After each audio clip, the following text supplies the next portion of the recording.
What's up, everybody? This is Chris Nichols, and you're listening to an episode of the Nichols and Dimes Show featuring Luis Valenzuela. Enjoy.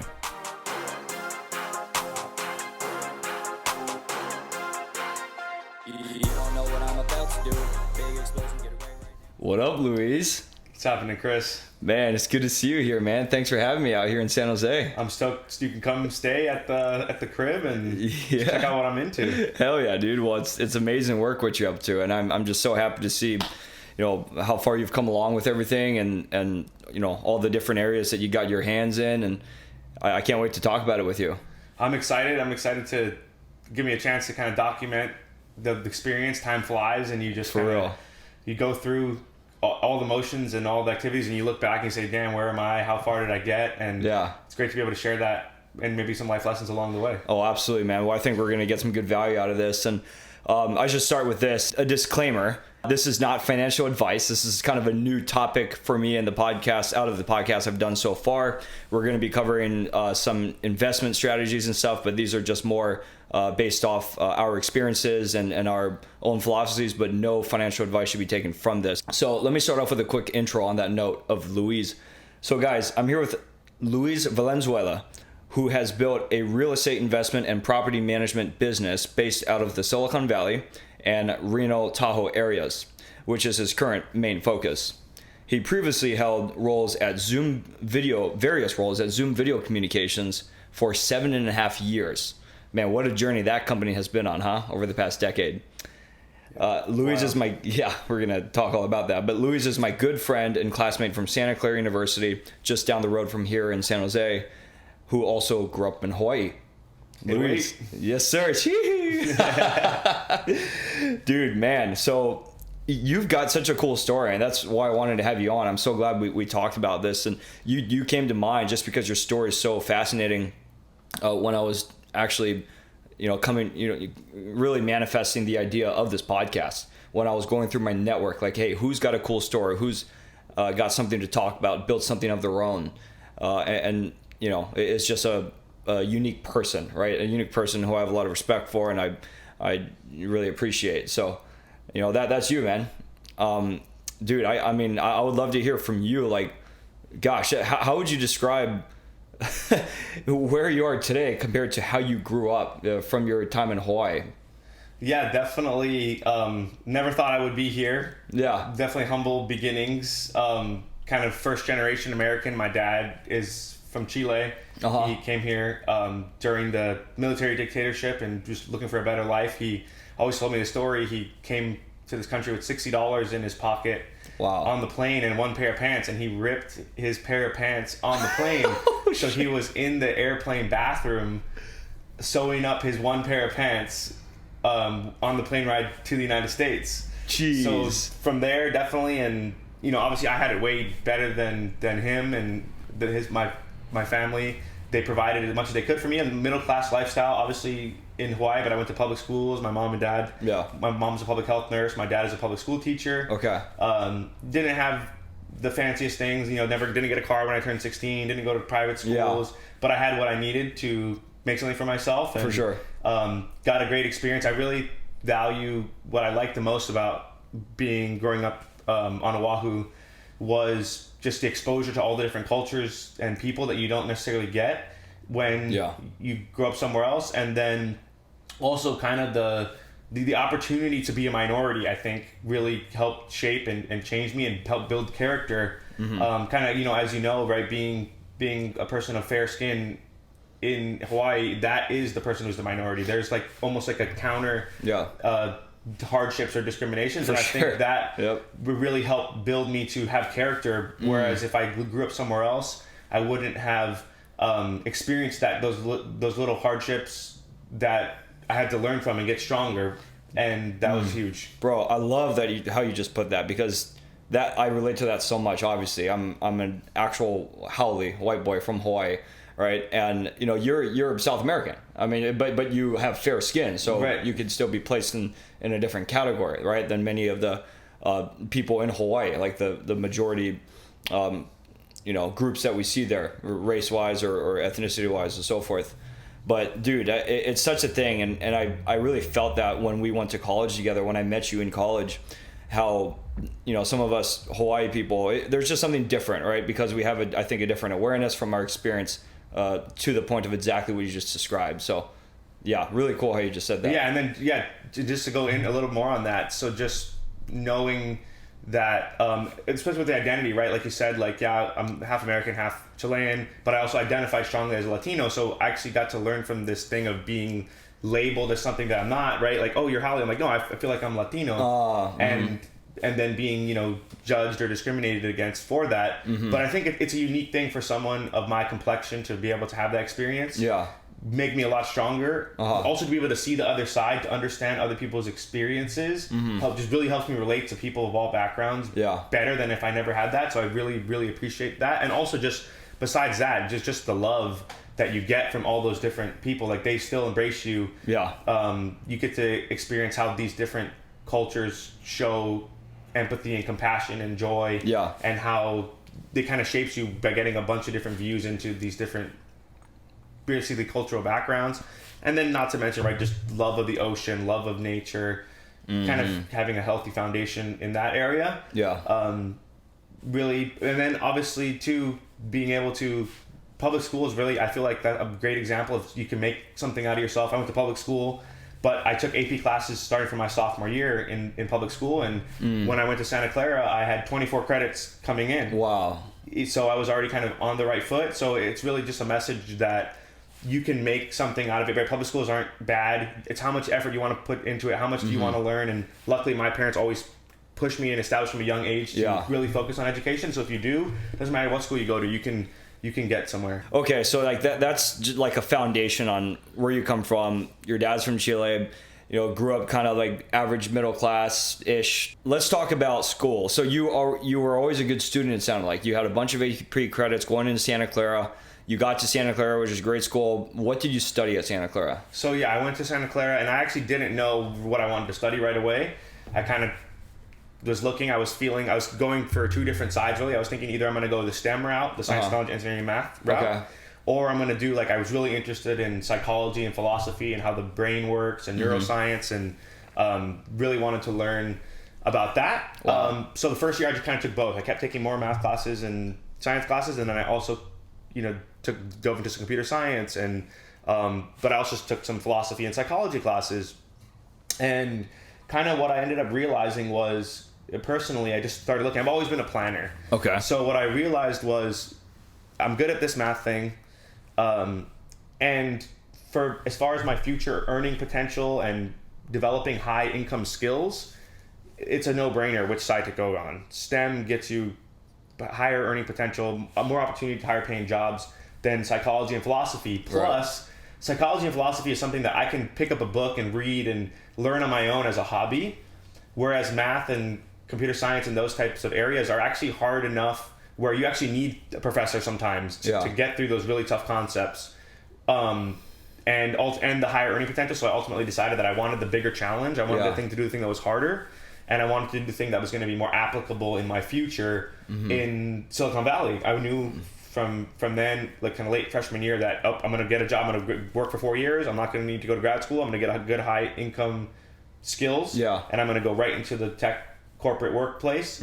So I kind of knew that from freshman year, and that's why I was like, okay, I'm going to pick math. So I ended up double majoring in math and econ. Okay, got it. So you got that business background with econ, but and math.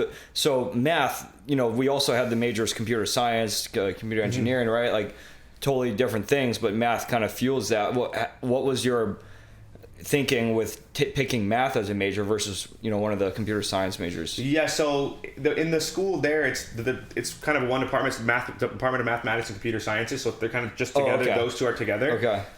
And math is kind of the foundation of it. So even in my mathematics major, I had to take a bunch of computer science classes that they're like required, and especially some of the upper level ones.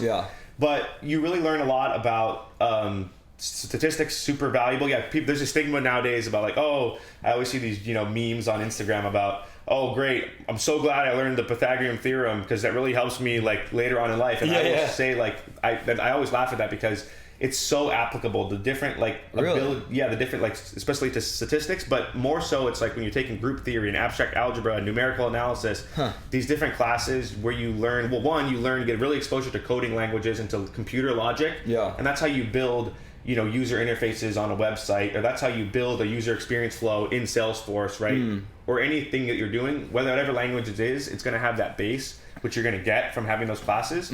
But also just learning how to think and break down complex problems into all the smaller steps that are required. Yeah.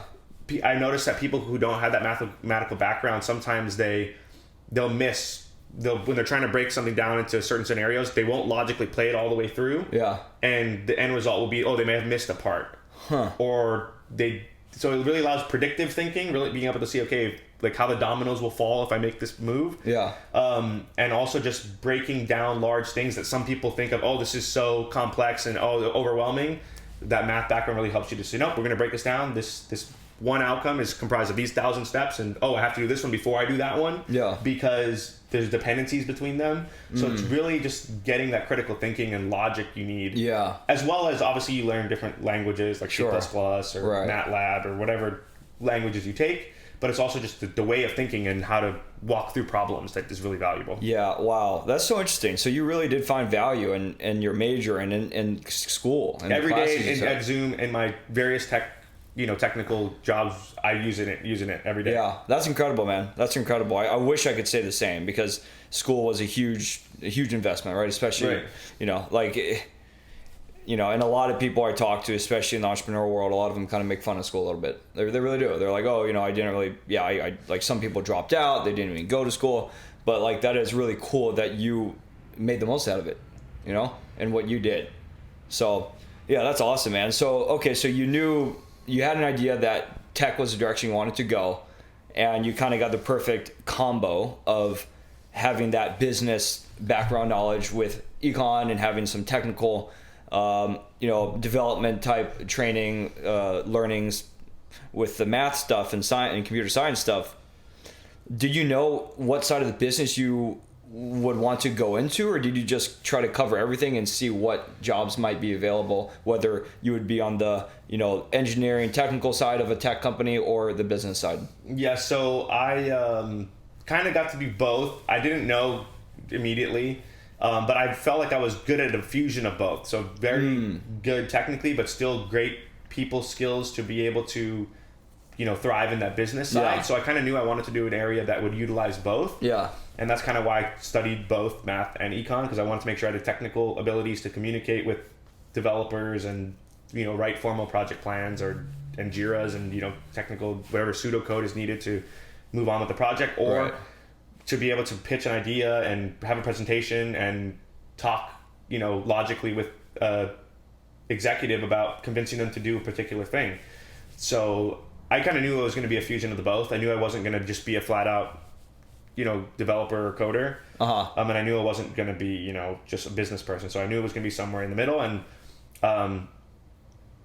that's kind of what my path was. But just a little bit sidetrack So in college, though, I was actually part of that entrepreneurial spirit that kind of came out, was out of necessity. So I was working as a math tutor in college because I was like, I just needed money. And when I was in college, I had two jobs. I was a delivery pizza driver for Papa John's. Wow, in college. In college. Yeah, wow. So every winter and summer, I would do that full time. And then during the school year, I would work as a math tutor. And I originally started... I joined the Drummond Learning Center, which was like the school tutoring program, and they actually hired you. They actually hired people. So I was an employee for Drummond Learning Center. I was making like whatever, $12.50 an hour or some ridiculous thing.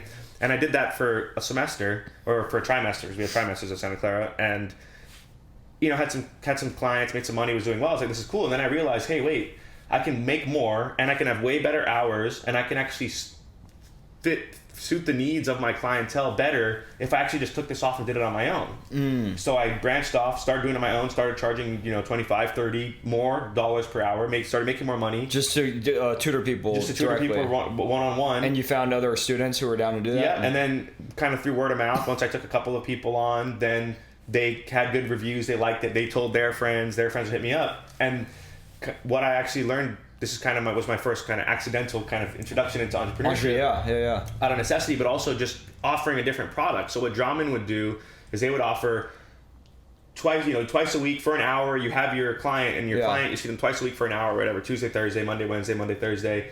But what I realized what students needed, of course, was they wanted someone the night before the test to come in and give them a 6-hour cram session before the test. Yeah. So when I started doing my one-on-ones, I was like, I don't care, I'll do it. So I would just tutor someone 6 to 12, and I wouldn't care. They can bring their friends too if they all have a test. They bring them all. Wow. Whatever. It's the same time for me. Yeah. And I would just slam 6-hour major cram sessions and just help these people work through and prepare for their test. Wow, that's brilliant. Providing a service that my competitor in the market, Drawman Learning, wouldn't provide. Yeah, but I was providing that. Wow, dude, that's genius. Especially with the way how college kids operate. Exactly. Right?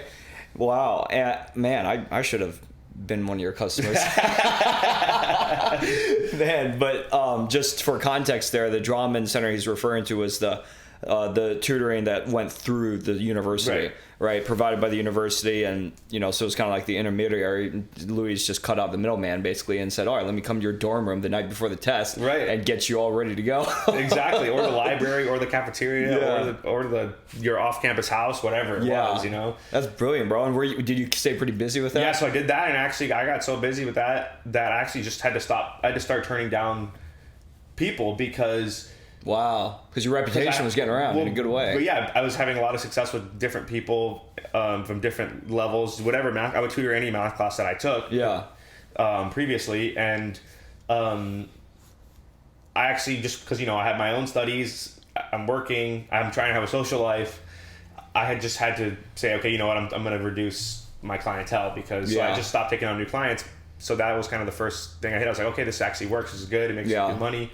I could have probably done that more. I actually thought about later just doing kind of more diving into tutoring full time. Yeah. After I graduated, before I got into tech, but yeah. So I eventually had to I put a cap on it, but it was just constant, successful way for me to pay for my books and my meals and all this other stuff. Yeah. So you always had this need to actually just work, like when you were in school, throughout college, of course, with the pizza delivery, with the tutoring, and you took on a lot of initiative, especially with the tutoring stuff.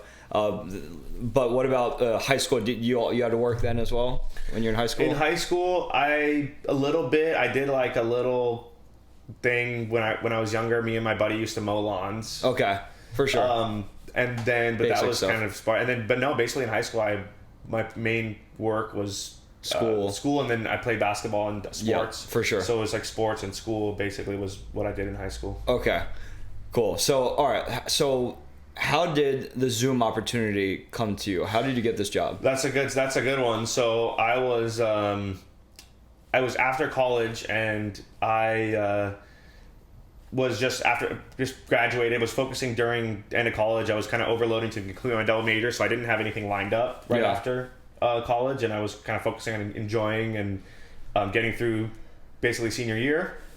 So after college, I actually worked at another startup first.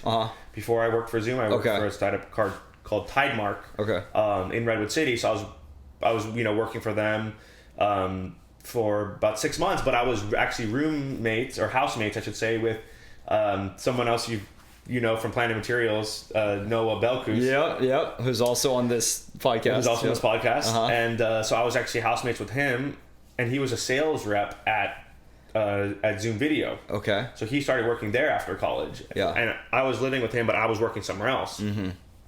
And I got a glimpse into the whole Zoom experience and the startup, and how it was going, the video conferencing technology, we were using it.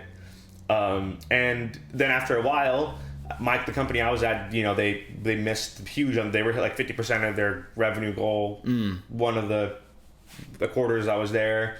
So I kind of saw the writing on the wall. Mm-hmm. And then there was a position open at Zoom for business operations analyst, which was the job I had. There was opening for one of those at Zoom. Yeah. And so Noah just told me about it.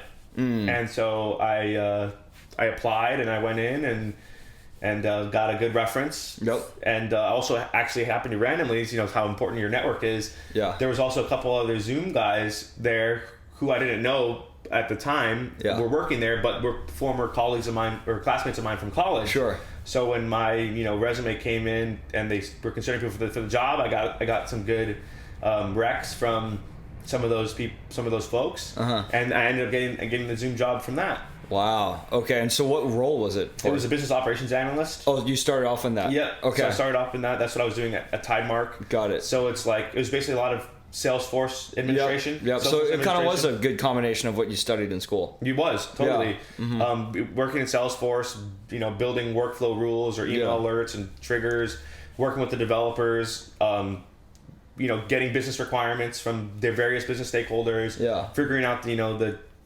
functional design, how are we going to actually build that in the system, how should the user experience be for the users, you know, telling the developers what they need to build, working through doing all the QA and testing, rolling it out, doing the videos for the sales reps so they can learn how to use their new, you know, tool that you just built them. So that was the job, basically. How big was Zoom when you joined? I was the 221st employee. Whew. 221st employee, and do you know how many employees they had at their biggest? I think they had like definitely over 10,000. 10,000. More than 10,000. Yeah. I'm not sure, maybe 12,000. I'm not sure exactly the number. That's incredible. Wow. Okay. So 7.5 year journey at Zoom. First of all, for any tech employee, I think, you know, especially in a company that, you know, was a company on fire that was growing so fast like a Zoom, and then we'll talk about the COVID years and obviously that impact, which was life-changing for you, fair to say. 100%. Yeah. So, okay. How did you, first of all, stay that long? Like, let's just take the first 4 years, your first half of your time at Zoom.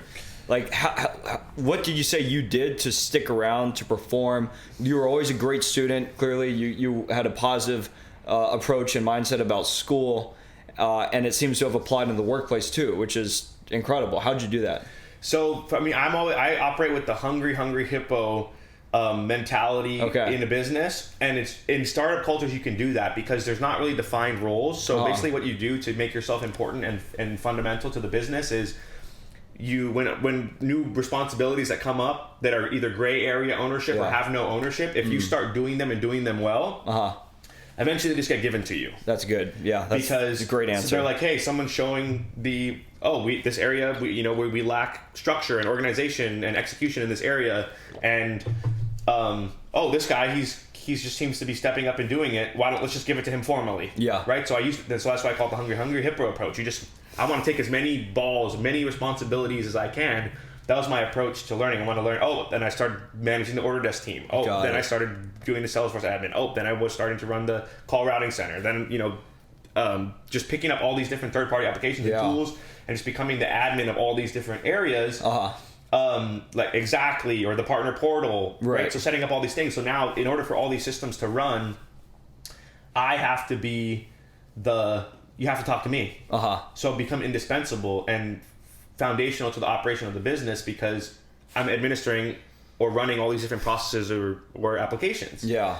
So did that, was grinding super hard my first 3 or 4 years. I probably just worked like 12-hour days. Wow. Okay. Zoom was so busy. We had so much business. We didn't have that much headcount. Yeah. It was a grind. It was a super hard grind. 2 years in, I got promoted to senior business systems analyst, business operations analyst. And then, like you said, 4 years, then within my 3.5 year mark, I got promoted to systems manager. Got it. And then you had a team. Mm-hmm. And then at that point, I started being able to grow the team and really become a force multiplier. Okay. Enact my structure and my organization and my methodology into larger areas of the business through the use of employees, and also just learning all those different skills of employee management. It was a whole different side for me, which I really appreciate and love that I got to. But around that time, so I started in 2015, right at my 4 year mark, or 3.5 year mark actually, right when I was promoted to manager. That's when we IPO'd. So we IPO'd. Everyone thinks that Zoom boomed when the pandemic happened, but we IPO'd before that. We IPO'd 2019. 2019, right? Yeah. April 2019. So it was like a full year before the pandemic. So it was already wild at Zoom. Right? It was already a rocket ship. Oh yeah. Before the pandemic. I mean, any of these tech companies that are hot like this, and I've worked at a few of these as well. Like you're there for some time before the IPO. It's a life-changing deal for a lot of the people you work with, right? And they all of a sudden liquidate a bunch of stock they vested, and that it's amazing, right? And that's just kind of been the trend in tech really over the past decade or so, right? Or more. And yes, so the IPO was super exciting. This happens. How did this first impact you, like emotionally? I mean, financially, whatever you want to share about that. And then, let's of course fast forward to the 2020. Well, sure, but before, if you don't mind, even before that, my real estate journey started long before the Zoom IPO and that. So I actually started my kind of real estate journey in 2017. Okay. While I was working at Zoom, while I was just we were a private company still. Yeah. And I actually lived I knew since I graduated college, my goal was I want to buy a house. I need to stop paying rent. Yeah. And I need to get my foot in the door for this incredible investment vehicle, which is real estate. Yeah. And in 2017, I finally was able to, I saved up $70K for working for 2 years. Yeah.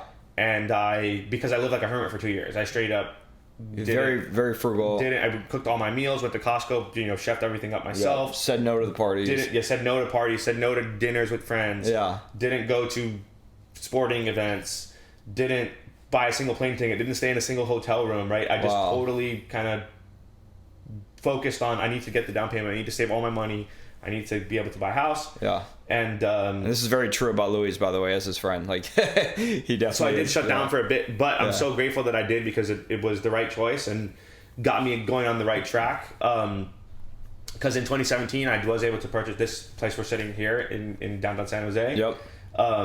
And yeah, so I can talk a little bit more. Should I go a little more into about that, or do you want to? Sure. Yeah. Well, I guess why real estate? Like, when did that ring the bell of, hey, this is something I want to really take seriously? Yeah. So just evaluating it. I've talked to you about this before, right? The real estate is an incredible investment vehicle. Uh-huh. So unlike, I talked to you about this. So unlike a stock, right? You buy a stock. A stock has one method of to make money, right? Mm-hmm. You get asset appreciation, right? Yeah. You buy a stock for $50, it goes up 20%. Mm-hmm. It's at $60. Yeah. You made $10. A house, the real estate has two real good benefits to it. One is leveraging debt to further your gains and increase your multipliers. And two is it has 4 different income opportunities with the home. So for example, with a house, you still can buy it can go up 20%. So that's your asset appreciation avenue. But besides that, you have 3 more. You have rental income. Mm-hmm. You have tax deductions from your mortgage interest that you pay. And then you also have business expenses. Mm-hmm. So on top of asset appreciation, you also have those 3 sources of income, which make it a better investment ultimately in the long run. Right. Mm-hmm. And then the whole leveraging concept, which is very important that people, I think, don't understand. Like, let's say you buy a house, like the same 50K we just gave the example, right? 50K, I buy stocks. Yeah. And then I make 20%. Okay, I made 10K. Mm-hmm. Right? But if you buy a house, which you put a down payment, let's say you buy a 500K house and you put 50K down. So you only put 10% down. And let's say that house goes up 20%. Okay. That house goes to 600,000. So off your 50K, you just made 100,000. Right. So the same initial investment, 50K, the same percent increase, 20%. Yeah. With the house, I just made 100K. Yeah. Yeah. On your stock, you just made 10K. Right. Mm-hmm. So that's the power of leveraging your money.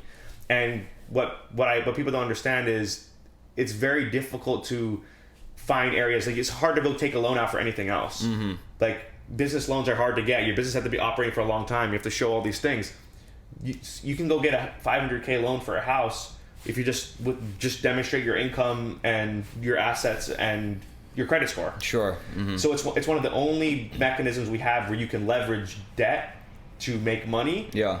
In a very straightforward and easy way. Yeah. So I knew that that was going to be the way I wanted to do. Plus, plus the additional benefit is then you stop paying rent. Yeah. So it was just a no-brainer to me that's kind of the reasons why I knew real estate was the move. Okay, that's incredible. All right. So yeah, it makes a lot of sense, and it's certainly real estate has been known to be one of the most relied upon forms of investment from a lot of these investing moguls, right? Out there. So okay, so when did you buy this house again? June 2017. Okay, so you bought this 2 years before Zoom went public, right?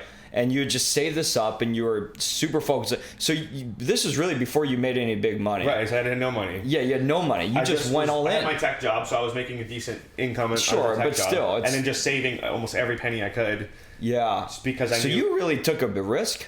Yeah. I took a risk. I only put 7% down on the house, and I had to pay PMI, which is it's called private mortgage insurance. You have to pay it if you put less than 20% down on the house. So it's like additional money. So yeah, it was definitely. I remember when I wrote the check or whatever, the wire transfer, I had $16 left in my bank account. Whoa. And all my credit cards were, my credit card was basically maxed out. You literally went all in. I basically went all in on the house. Yeah. Went all in on the house. That's wild. Okay. And 3 days later, so I remember and we could talk about the whole choosing the particular location and stuff. Yeah. We'll get to that stuff I just want to finish off your journey at Zoom though. Because, okay. Yeah, because it'll give a lot more context to how you were able to build this real estate portfolio. But the important piece of what we just talked about is that you actually bought your first house before Zoom went public, right? Which is important because when Zoom went public, it was obviously a massive IPO. Zoom was a hugely pivotal company within the tech space,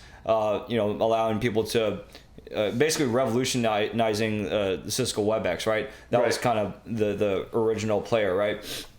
And then 2019 went public, very exciting. You made some money, right? But just a year later, the whole world completely changed with the pandemic in 2020. So sorry, how help me out? How long had Zoom been public about? Before like 11 months, April 2019, and then the pandemic I think was March 20. Wow, so literally a year. And Zoom, I'm just looking at their chart here. They had kind of hung out between $60 and $100 a share throughout that first year. Went down a little bit to 70, 75. So it's kind of hung out in that range. And then we saw the pandemic come around, March, of course, all the stock market went to hell, right? Right. There was a very few stocks, I don't remember which others, but that just blew up like rocket ships. One of them was Zoom. And I think anyone who follows the markets would remember this, right? It was being talked about everywhere, right? In the March, April 2020. And Zoom blew up so much through the pandemic there, it actually got up to over $500 a share, right? So tell me about that ride. Like, what was it like working at Zoom when the pandemic started? So we called it the Zoom boom at Zoom, and it was crazy. We were getting so much inbound traffic on the website that the website would shut down. We had so much leads coming into Salesforce and Pardot that the connection between those two systems got shut down. So it was just it was constant putting out fires. Systems were breaking left and right. Tickets, right? Hiring. We had to hire so fast to make sure we had enough sales reps and support people and developers and everything, you name it. Just hiring was crazy. We went on a large hiring spree. My team went from 2 to 8 people. In how long? In like 7 or 8 months. Wow. I just got a bunch of recs because we needed more people to do project management, and we needed more people to administer the different systems and tools that we had, because now we had a lot more sales reps. When you have a lot more sales reps, you need a lot more operations and systems people. So it was huge. It was a lot of just really, it was super busy. I mean, like, my work schedules were just packed nonstop. Every meeting to meeting. Busy all day. Barely have time. You even just have to just like say, you know what, fuck, this thing can just wait till tomorrow. I'm not gonna, like, you eventually have to just put those personal lines in the sand and say, this can wait. I just can't do it anymore. I did enough for today. There was never work was done, never done. There's always more work. There's always something. There's always a fire. It's like you have to just basically just classify. Okay, like, what level of fire was this? Like, okay, this is a small fire. I'm not triple. But it was just, and it was, decisions were being made. People were being hired, coming into new positions. Really, like I describe it as like it's like a adult with diapers on. Yeah. You know, it was like a company grew so fast, but it still had a lot of different, you know, operational inefficiencies or even just processes that just didn't have time to be established yet. So it really was kind of Wild West in that sense. And, yeah. but it was awesome. It was crazy. It was exciting. It was fun to work there. You felt that you were being part of something that was, you know, helping the world get through this incredibly difficult time. That was like, you know, pretty much the place was the whole world was shut down. Yeah. And this is what was keeping businesses alive. It was keeping governments communicating. It was keeping schools from having classes. You know, it was allowing that to continue. It was an overnight immediate need that everyone needed Zoom if they were going to continue work when everything got shut down and people couldn't go to their offices anymore. Yeah. And then obviously with the seeing, you know, paying attention to the stocks and seeing how that would go up and how your value, your net worth would change based on different scenarios, and it would go up and then it would go down. So it was super wild, gut wrenching at times. Yeah. And then, you know, then you get people reaching out trying to give you financial advice. Oh, really? You know, you have to be careful who you listen to. You know, all the tax planning and implications, and it was a lot. It was a lot of stimulation. Yeah. A lot of stimulation.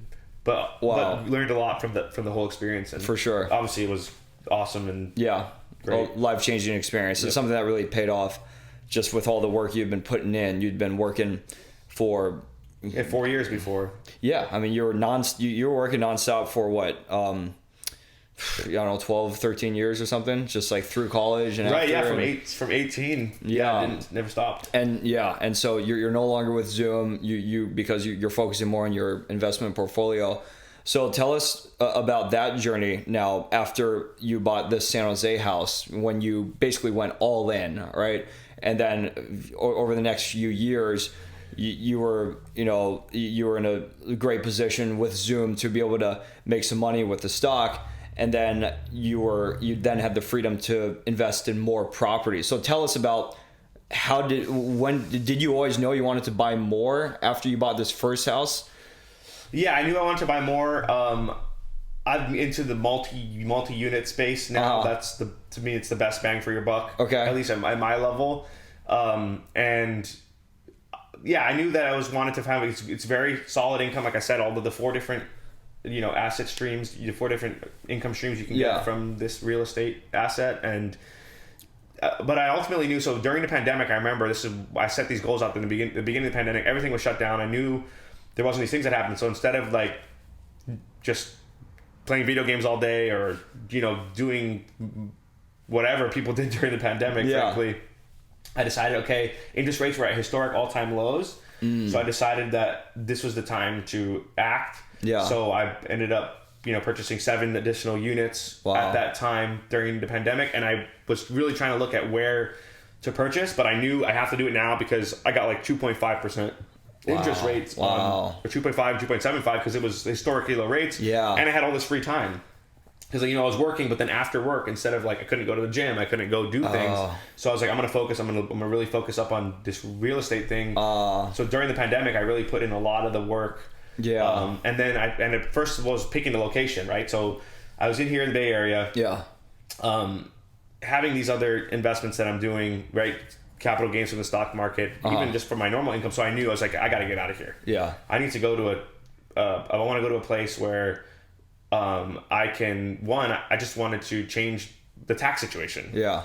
But also just change it up, mix up my life. I've been here for a while. And see what else was out there. So just looking and investigating, I ended up choosing. I always liked Tahoe. I liked snowboarding. Yep.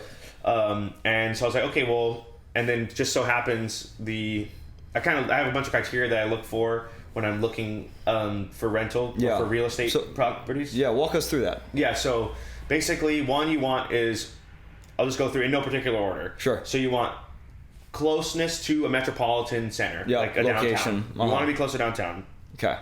Properties closer to downtown go up much quicker than properties in the suburbs. Okay.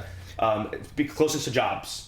Yes. Closest to an airport. Right. Closest to major highway systems. Closest to universities. Sure. Closest to recreational entertainment things. So just like right, so like why was San Jose a great choice in that time? Well, because you were close to all these tech companies. You have the airport right here, all these highways. You have SJSU, you have Santa Clara, you have all these different colleges, Stanford, colleges in the area. You have all the entertainment, right? You have SAP Center, you have all these things downtown. Sure. You have the Levi Stadium. You got right. There's a lot of things. There's Santa Cruz to go surfing. There's all kinds of things going on.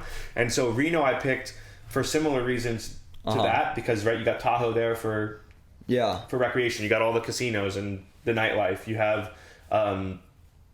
good school. UNR's a good school area. You have a great airport. You have great access right to drive anywhere with the highways. And then also what I'd look for too is like you want to go for an unsaturated market. There you go. That's what I was looking for. Yeah. You want to go to an unsaturated market that's not, with limited capacity to grow. You can tell, right, certain areas, like even when I got this house right in San Jose, San Francisco, prices were a lot higher for places. For sure. Yeah. A lot smaller for what you get. You can kind of tell it's a lot more capped out on how much room does it have to grow, really, right? Exactly.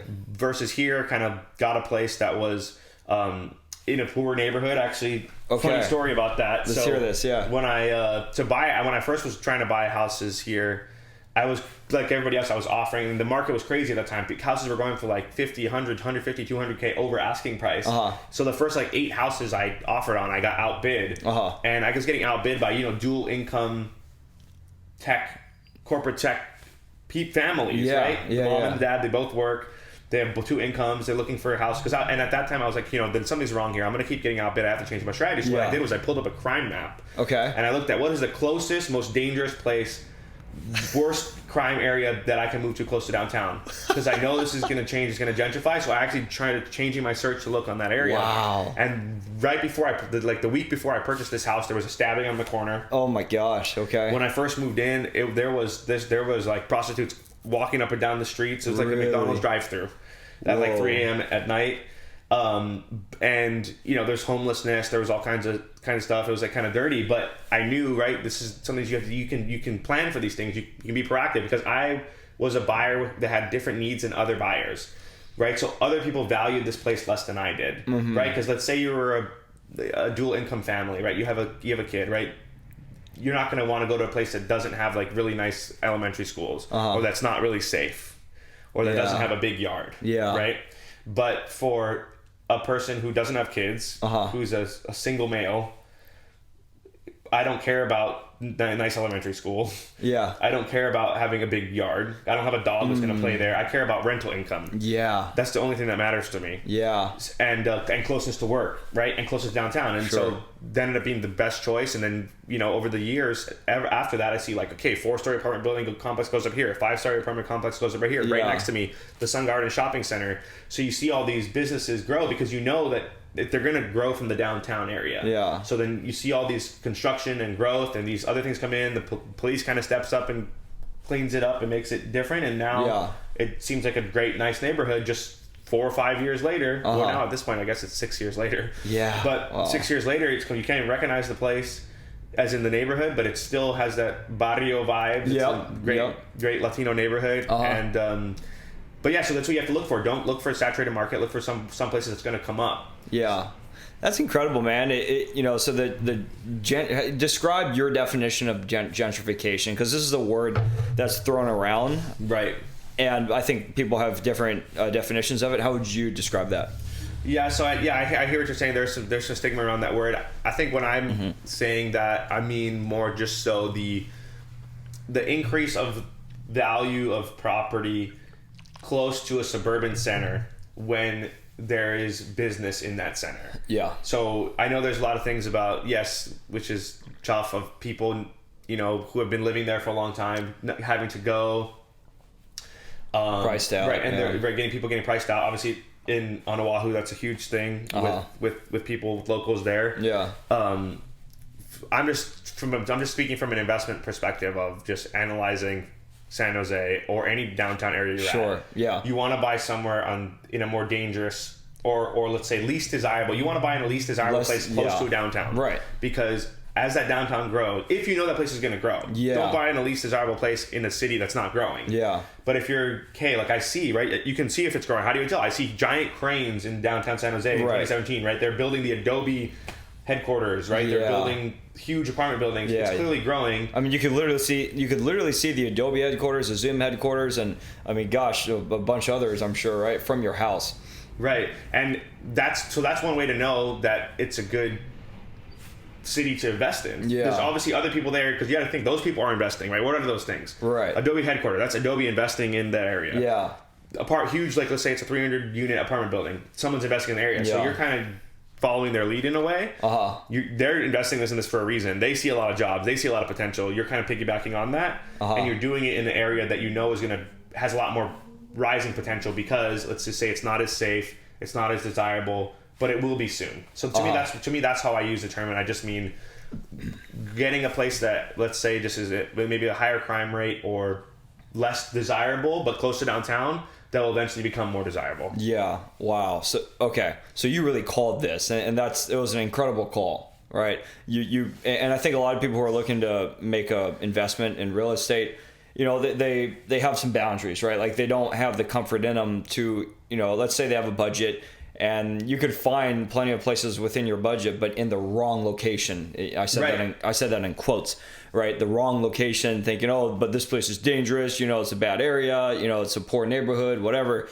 And you basically, you took the opposite approach. You're like, that's what I want, because I believe this is going to turn around. Right. And you've been correct, man. Like it's an incredible way. Like you're seeing a trend of this growth nearby, and you pick this neighborhood right next to all of this amazing innovation in the Silicon Valley with tons of money, in this neighborhood where there's stabbings, there's prostitution. I mean, even today, man, like I went to order my breakfast at the taco truck, dude, I had to order in Spanish because they couldn't understand my English.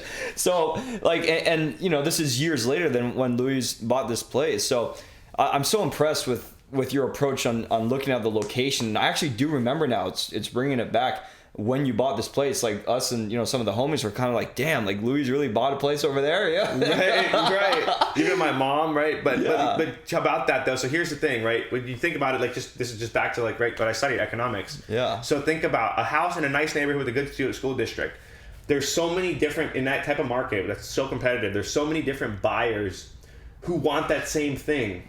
That's why it goes for 100K over asking. But when you talk about this house, the square footage is the same. It's 3 bedrooms. It was 2.5 bathrooms. It was really nice. It was remodeled. Yeah. It met all the criteria that means good rental income. But there was less competition of buyers because all the dual income families, they had different They priorities. don't want this. Yeah. But it doesn't change the fact of how many bedrooms it is. It doesn't change how close it is to downtown. Right. So what I saw it as was a great rental spot.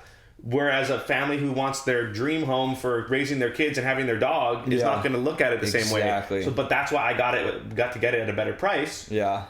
And that's why ultimately the house was set at a lower price, was even because physically it's just as good. It doesn't meet the other needs of these people. But like, let's take it for my needs of having something that's highly rentable on a nightly basis. Because it's close to downtown, people can go to the SAP Center and watch their Sharks games or their concerts. People can go to their work if they work downtown. You're super close to Levi Stadium, everything, right? Yeah.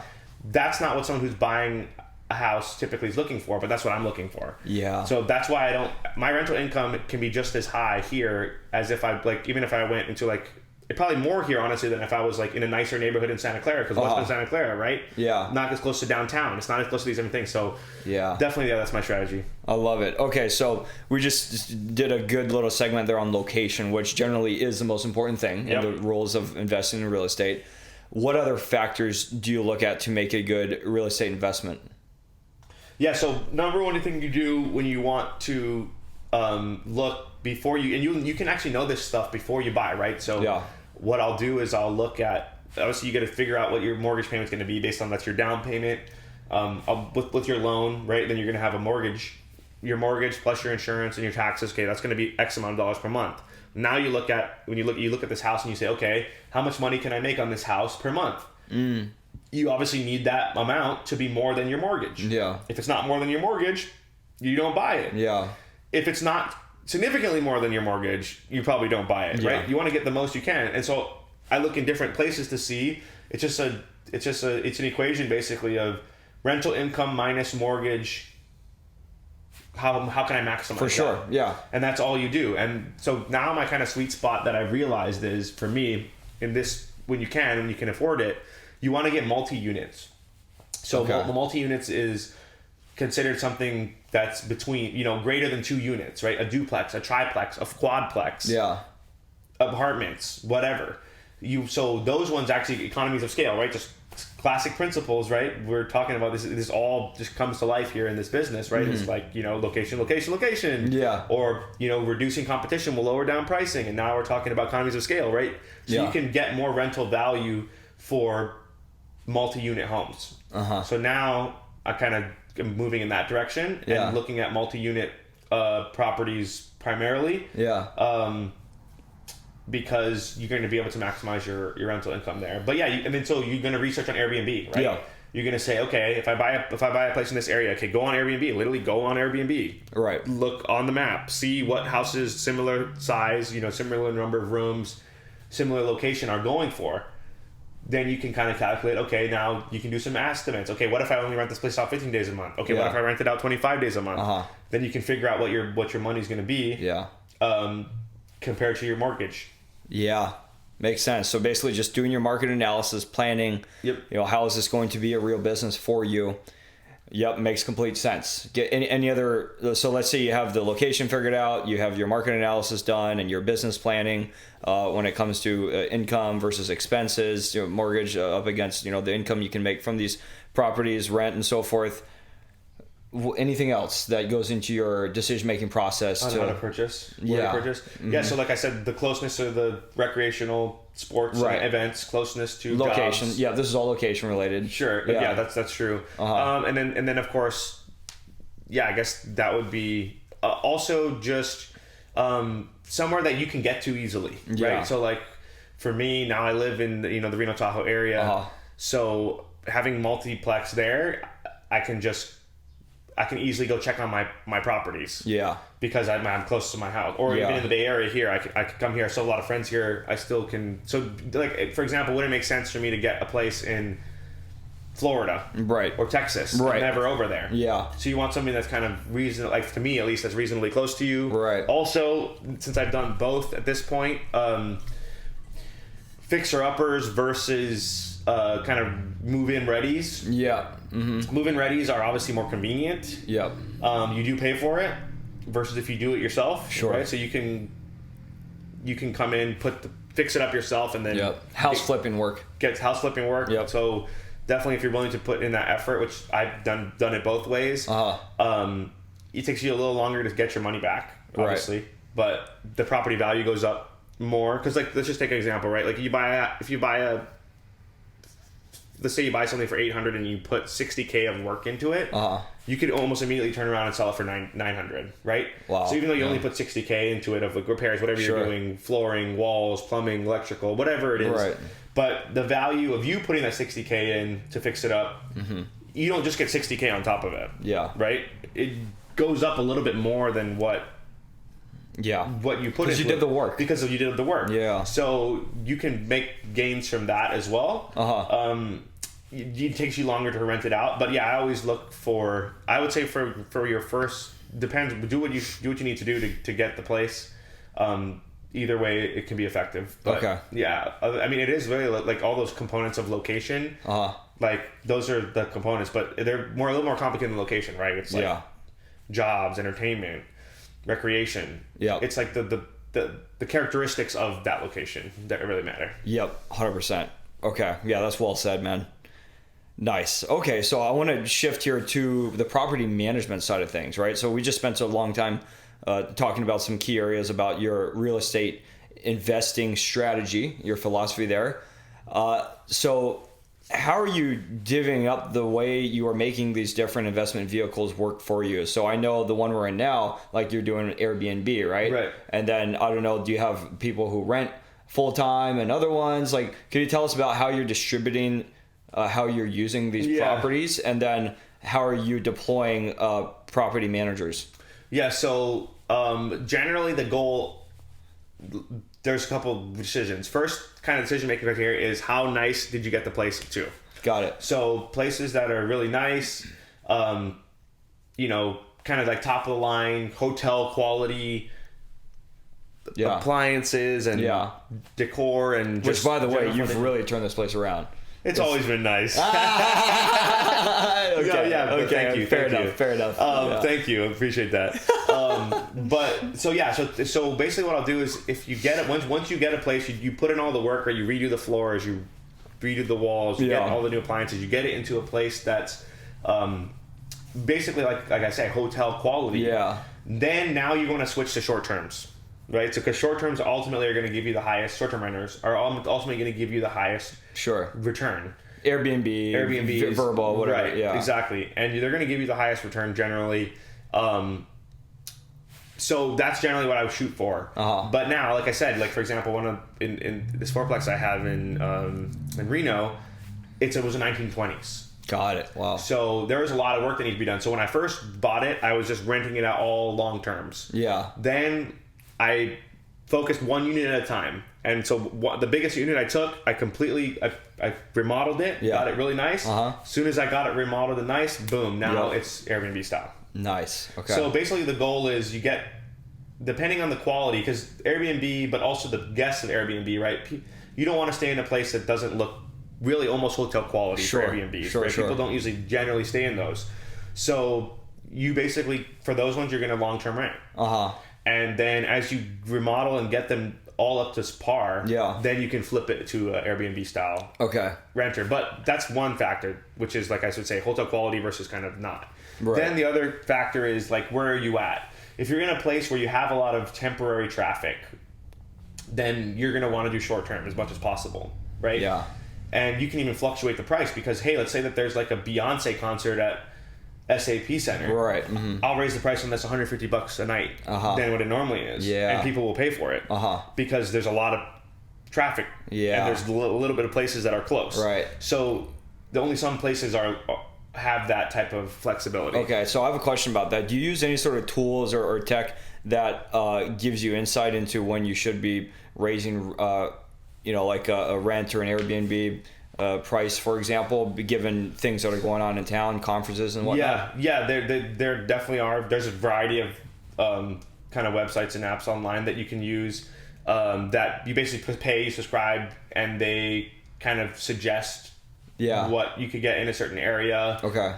And they basically, what they do is they just scrape Airbnb and VRBO and look at similar listings to see how people are changing their prices, and then they help you set your prices. So yeah, that's definitely something that I use. Cool. I do a mixed approach. Some of my units I have a property manager. Okay. Some of my units I do my own.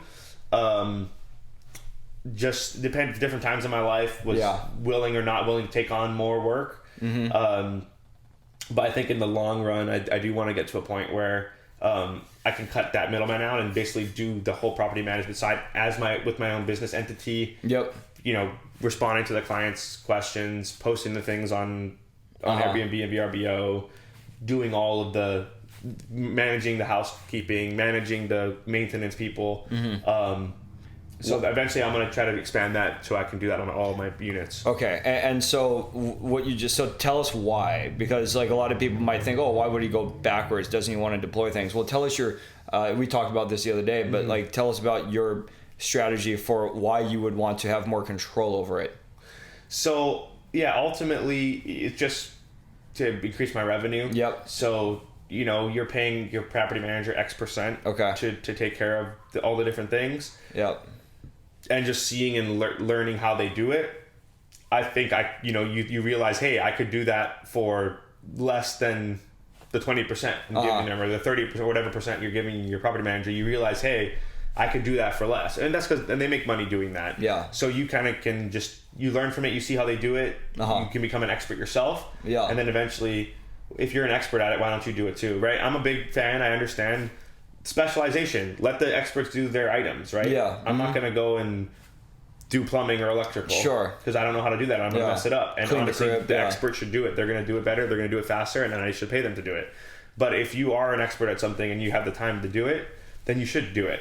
Yeah. And it'll be something, just a way to expand the business, and then potentially could offer that service to other people, even if I'm not in the area. Yeah. I could do that even for units that aren't mine. Yeah. No, that's awesome, So man. it's another opportunity. Okay. Wow. So so far, since you've taken on your real estate portfolio as your primary focus, what would you say you've learned like the most? What is one of the biggest learnings or takeaways, lessons you would say you've received? I have a story which is great, which kind of highlights it. So just kind of doing GCing, general contracting. Sure.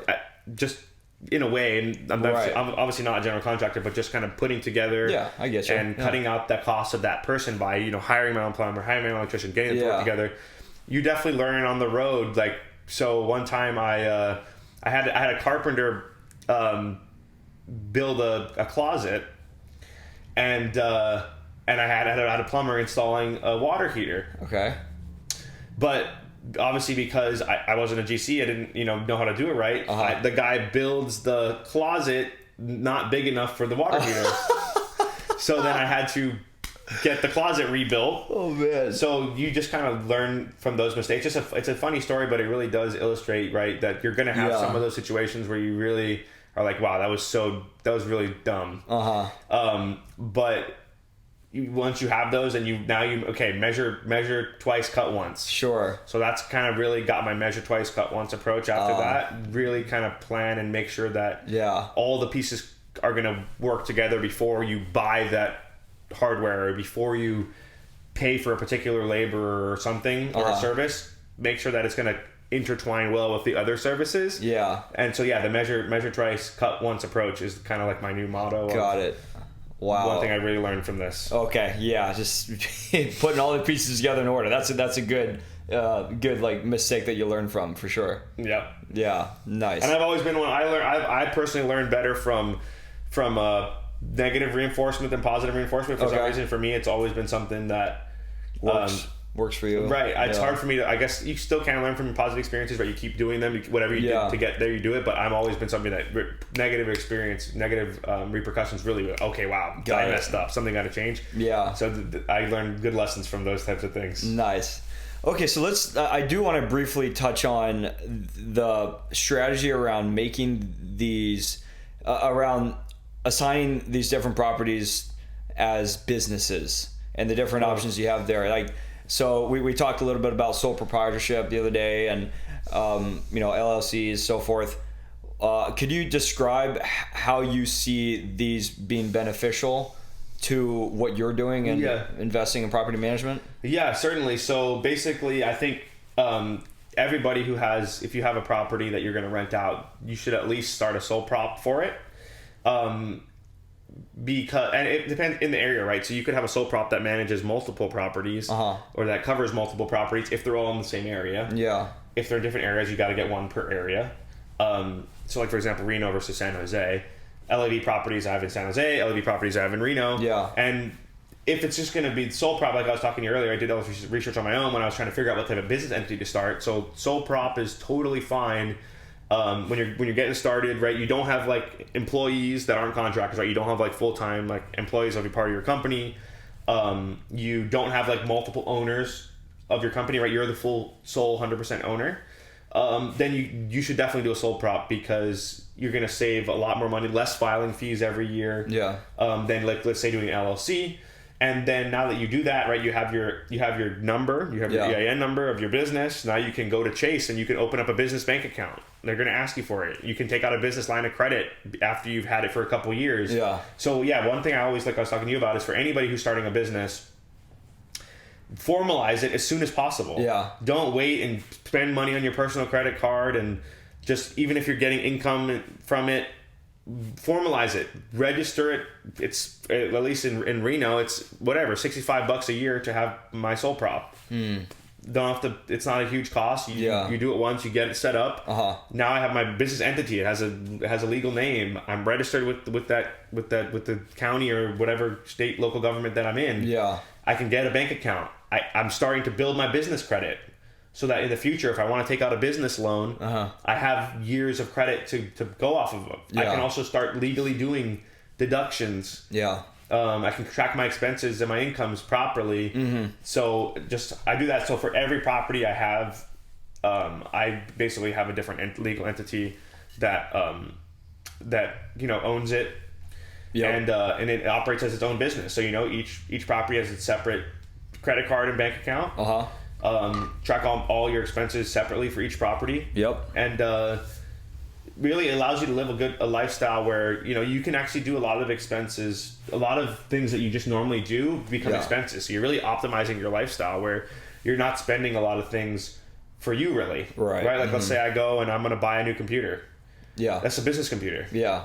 It's for my business. Right? Wow. If I'm going to go, if I'm flying from Reno to San Jose, because I'm coming here to work on my rental property. Yeah. Right? So that I can deduct the flight. Yep. If I need to get a new phone, if I need to get a new monitors or whatever, if I buy a new couch, it's for my tenants. No, makes complete sense. For my Airbnb renters, right? So if you really can think about maximizing your life to a reasonable degree, for sure. Right? Yep. Where a lot of your normal expenditures are things that you're going to be doing for your business. Absolutely. Yep. No, it's well said. Makes complete sense.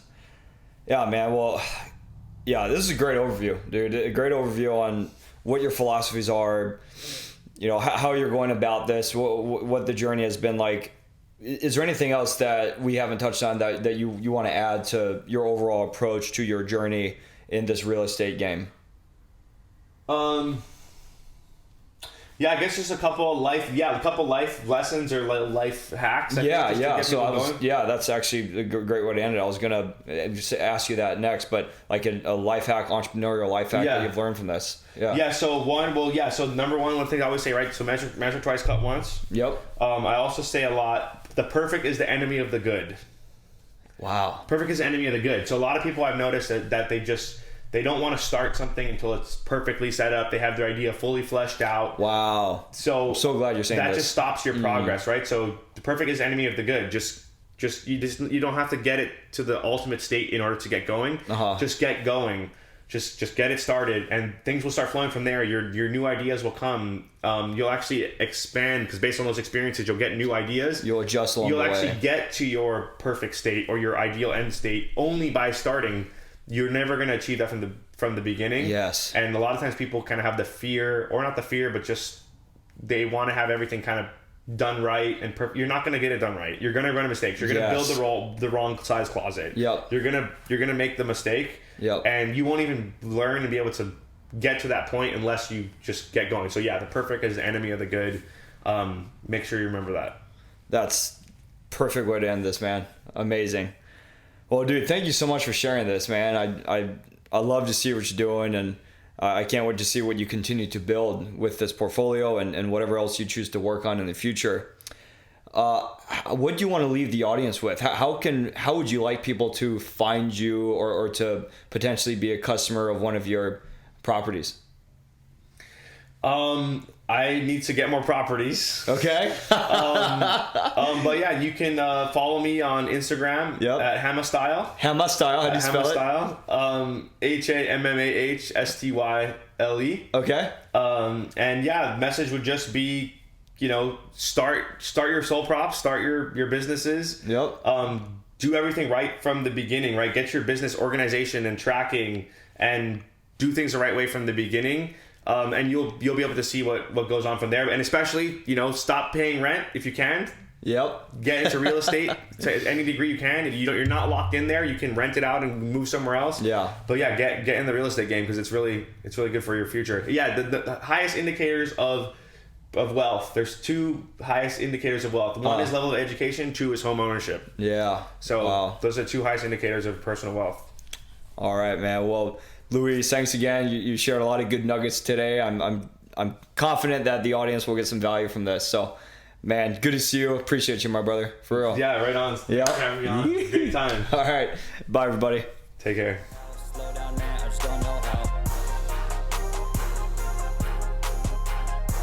Thank you for joining our conversation today on the Nichols and Dime Show. Please check out and follow my podcast Instagram at Nichols and Dimes Show. I'd love to have you subscribe to the show on Apple Podcasts or Spotify or YouTube. You can also find it on my website. I welcome and encourage any feedback you can share in the reviews so I can continue to improve and develop the show. Thanks again, and see you next time.